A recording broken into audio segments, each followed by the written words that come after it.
Q&A. Który komentator w StarCrafta 2 jest najfajniejszy i dlaczego to Emil? Z racji tego, że bardzo dużo podróżujesz, jak wygląda Polska na tle innych państw pod względem kultury mieszkańców? Wszyscy znamy sytuację, gdy przedstawiciele mniejszości narodowych są źle traktowani, choć z drugiej strony mamy też wiele przykładów, kiedy ciężko mi się mówi coś. Z drugiej strony mamy też wiele przykładów, kiedy to Polak reaguje na krzywdę drugiej osoby. Myślę, że z Polską wcale nie jest tak źle, to jest taki... Teraz się zaczęło przyjmować taki strasznie zdemonizowany stereotyp, że w Polsce dzieje się coś strasznego, że w Polsce ludzie są źli i tak dalej. I oczywiście jest bardzo dużo bardzo złych ludzi w Polsce, ale jest też bardzo dużo bardzo złych ludzi w wielu innych krajach. Myślę, że Polska jest naprawdę spoko pod tym względem. To są wszystko jakieś tam jednostkowe przypadki. Znaczy, nie wiem, może jestem tutaj w tym przypadku adwokatem diabła, ale na skali świata jakby jest tyle strasznych miejsc, że nie przesadzajmy. Generalnie w jedną czy w drugą stronę, czy jesteście przekonani, że Polska jest okropna, bo napisała tak Gazeta Wyborcza, czy jesteście przekonani, że Polska jest wspaniała, bo napisała tak Do Rzeczy? I jedno i drugie medium jest straszne, więc nie ufajcie im. Co się stało, że Kasia pojechała do Tajlandii, a ty zostałeś w Japonii? No, nie mamy obowiązku jeżdżenia wszędzie razem. Myślę, że spędzały ze sobą odpowiednio dużo czasu i jakby wakacje oddzielne są możliwe w naszym układzie. Dzięki temu, że pojechała beze mnie, to zobaczycie na jej kanale filmy, których nie ma u mnie. No, w tym sensie, że jakby nie było jej w Tajlandii u mnie, więc będzie Tajlandia u Kasi na Kasi. Myślałeś kiedyś o tym, żeby zrobić sobie tatuaż? Myślałem, ale nie w sensie, że myślałem, dosłownie myślałem, a nie, że prawie zrobiłem albo że chciałem zrobić. Myślałem, jakby to było. Niestety w Japonii trochę to jest ograniczające, jak się ma tatuaż, bo trzeba na niego uważać, jak się chodzi do gorących źródeł, a ja bardzo lubię gorące źródła, czy do łaźni. Trzeba być ostrożnym, bo jak zauważą, to cię wywalą. Bałbym się zrobić tatuaż, bo bałbym się, że jest mało motywów, które nie stają się sucharowe po jakimś okresie. Czy to jakieś nawiązania do popkultury, czy jakieś tam, nie wiem, jak się ma kanji wytatuowane, to jest takie pretensjonalne, czy jakieś... Najgorsze to są chyba te tribale w ogóle, nie? Ale to jest właśnie nawet chamskie. Chamsko się śmiać ze złych tatuaży, bo co te osoby, które mają zły tatuaż, mają zrobić? No, jest jakieś tam usuwanie chyba, ja się na tym nie znam kompletnie. Natomiast, bo ktoś niedawno poruszył taką kwestię, żeby zająć się trochę tatuażem w Japonii, a ja mam znajomą, która uczy się robienia tatuaży w Japonii, więc no, może zagadam z panią Martynką. Jak to jest czytać ciągle te same pytania do Q&A, bo tłumoki nie obejrzały poprzednich odcinków?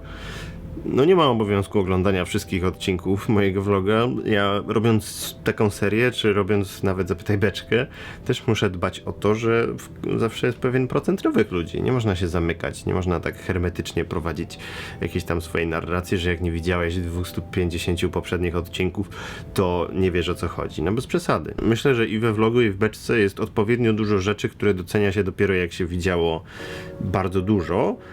No bo widzicie jakieś tam historie, które się rozwijają, nawiązania do starszych wydarzeń, no jak to w życiu, w przypadku vloga, więc myślę, że tutaj nie macie na co narzekać. To może coś o ambasadorze igrzysk w Tokio Son Goku.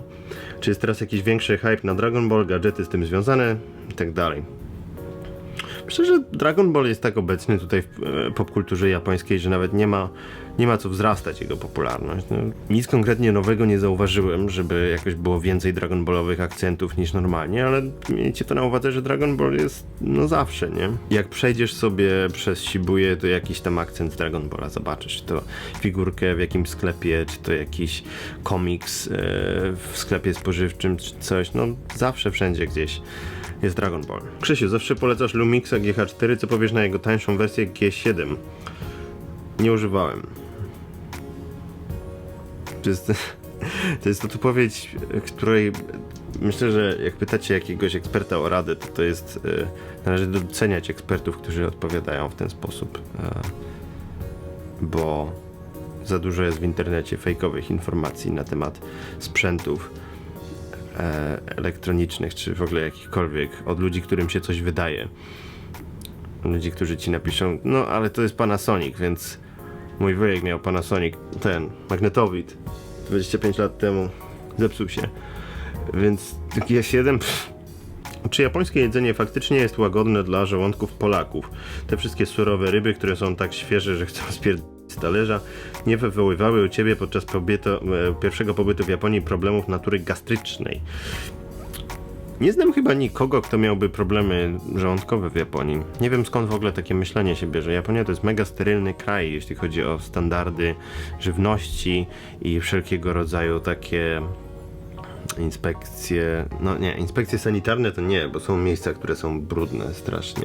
No nie wiem, ale jakoś to jest zapisane w japońskiej kulturze, że żarcie ma być dobrej jakości, ma być świeże, bardzo rzadko się zdarzają jakieś przypały w tym względzie. A lekkostrawne, no kuchnia japońska jest lekkostrawna, ma bardzo subtelne smaki, ma zabawę teksturą zamiast intensywności. Wiele kuchni z całego świata dla Japończyków jest za mocna. Dlatego też na przykład japońskie wersje wielu światowych potraw są takie, raz, że małe porcje mają, dwa, że mają smak troszkę złagodzony, na przykład nie ma ostrych rzeczy za bardzo. No pamiętajcie, że to też jest, nie myślcie o tym, że w Japonii lubią ostre rzeczy, bo w sushi jest wasabi. To jest jakby bardzo duży skrót myślowy. Japończycy rzadko jedzą ostre rzeczy tak naprawdę. Czy nie czujesz się trochę tak, że nie jesteś sam swoim szefem, tylko patroni, osoby, które zlecają ci projekty i tak dalej? W ten sposób miałbyś więcej przełożonych tak naprawdę niż ktokolwiek inny. Nie wrzucałbym tego do jednego worka, natomiast no trochę masz rację, a trochę nie. W sensie no nie ma chyba na świecie ludzi, którzy są swoim własnym szefem, jeśli tak stawiasz sprawę. Bo trzeba mieć klientów, no nie jesteś w stanie wygenerować pieniędzy nie współpracując z nikim, jakby to jest niemożliwe chyba. Teraz się zastanawiam, bo to jest taki jakby przypadek, no w sensie pieniądze, żebyś zarobił pieniądze, to musisz dostać te pieniądze od kogoś. Jakby nie masz możliwości sam wydrukowania sobie pieniędzy, nie? Musisz je otrzymać od drugiej strony. Więc jakby jeśli ta osoba, która daje ci te pieniądze, jest twoim szefem, to jakby to nie ma żadnych ani jednego szefa na świecie w ten sposób patrz.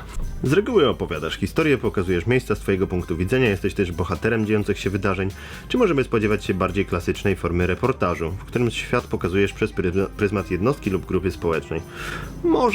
Może tak, natomiast wydaje mi się, że pod pewnymi względami ta narracja, którą ja sobie prowadzę i w której się wyćwiczyłem, ona jest no, w pewien sposób nowoczesna. Dla wielu ludziom wydaje się, że YouTube jest prosty, jest niski, że to jest takie w ogóle tandeta i hała, ale no, to jest ich opinia, natomiast to też trzeba umieć robić i wydaje mi się, że mam dość dużo doświadczenia w robieniu akurat tego w ten sposób.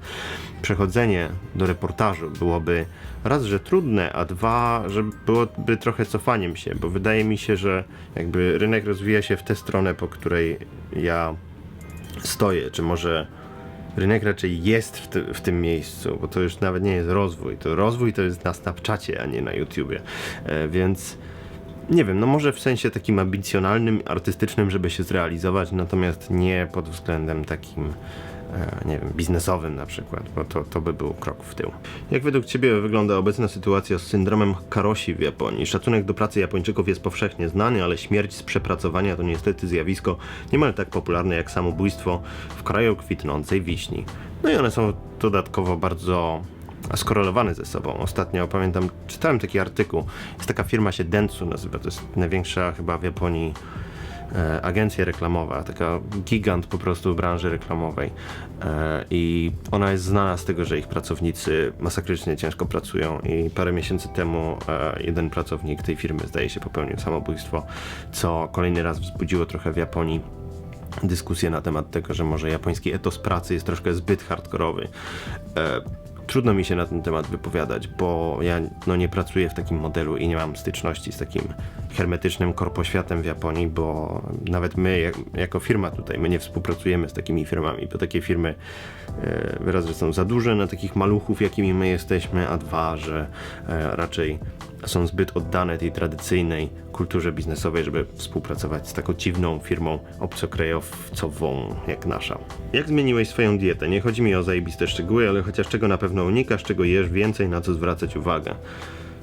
Ja się naprawdę staram nie udzielać takich porad, bo wydaje mi się, że za łatwo jest zostać jakimś takim samozwańczym guru od spraw fitnessowo-dietetycznych i dawać ludziom porady, które mogą być po prostu szkodliwe. A ja nie chcę mieć nikogo na sumieniu. Wiem, że zawsze się daje disclaimer, każdy odpowiada za siebie, coś tam, nie? Ale jednak no jest jakaś część widzów, która po prostu pomyśli sobie, Gonciarz schudł w ogóle, bo robił tak i tak, zrobi dokładnie tak samo, a 2 tygodnie później masz trupa. Żartuję. Myślę, że dieta to nie jest skomplikowana sprawa. Generalnie jak się poczyta na ten temat, to konsensus jest w miarę prosty. No, czego unikać, co jeść. Są zdrowe rzeczy, nie ma co też przesadzać z wiarą w jakieś magiczne zaklęcia i magiczne receptury i wiecie, no to nie jest tak, że znajdziesz nagle nasionka chia i one nagle spowodują, że stracisz 10 kg w ciągu 3 miesięcy. No to tak nie działa. No to żeby dojść do formy, trzeba to naprawdę wypocić i trzeba być konsekwentnym. No, trzeba się starać i być konsekwentnym. Trzeba walczyć o to. Czy chciałbyś przenieść swoją działalność do Korei na przestrzeni lat? Czy widzisz potencjał na filmowanie w takim mieście jak Seul oraz jak myślisz, jakbyś się czuł w Korei Południowej? Mam trochę pomysłów na ten temat.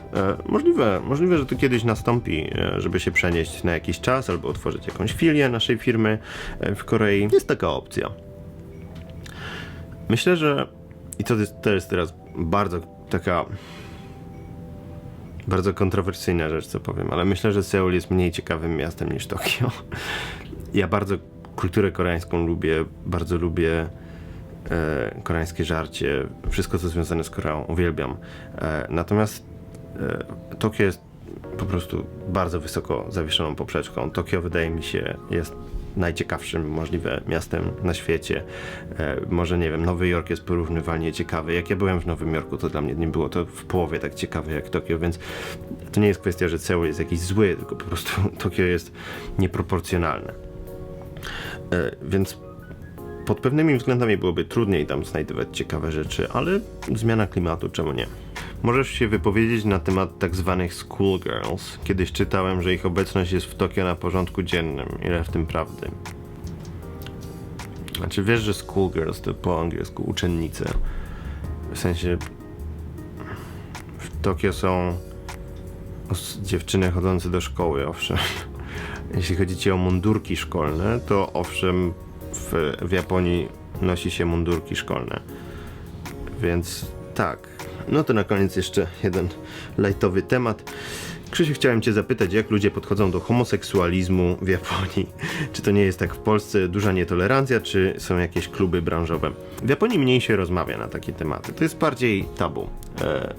Dużo ludzi nie chce na ten temat rozmawiać, nie ma zdania. W towarzystwie to nie jest coś, co by się tak rzuciło i nagle Japończycy zaczną ci... Kiedyś autentycznie tak zrobiłem, z Kasią byliśmy gdzieś na jakiejś imprezie z naszymi znajomymi, którzy są tacy de facto dość zwesternizowani, powiedzieliśmy, no bo tam coś tam z gejami było, nie? Ciekawa sprawa, nie? 5 kolesi siedziało przy stole i nikt się nie odezwał, w ogóle wszyscy... I to dla nich to nie jest jakby, że nie odzywają się, bo nie, tak jak w Polsce, nie powiem, bo się pokłócimy, bo uważam dokładnie odwrotnie i nie umiem dyskutować z kimś, kto się ze mną nie zgadza. To jest bardziej taki strach przed skonfrontowaniem się z trudnym tematem, którego się nie ma przemyślanego. Więc trochę inny mechanizm niż u nas. Są kluby gejowskie, ale w Polsce też są, nie wiem czy wiesz. W Tokio jest jedna taka okolica znana z tego, że ma dużo klubów gejowskich. Jest to Shinjuku Nichome, czyli drugi tam dystryktu. Nie wiem jak się to tłumaczy. Druga część dzielnicy Ward. Ku to jest ward po angielsku, czyli druga część dzielnicy Shinjuku. Tak powiedzmy w uproszczeniu. No dobra, już kończę, bo jest późno. Nie chcę gadać po nocy, bo mam nowego współlokatora w ogóle, który się wprowadził do pokoju po Benie. Powiem wam innym razem. Ciekawa postać też. Na razie.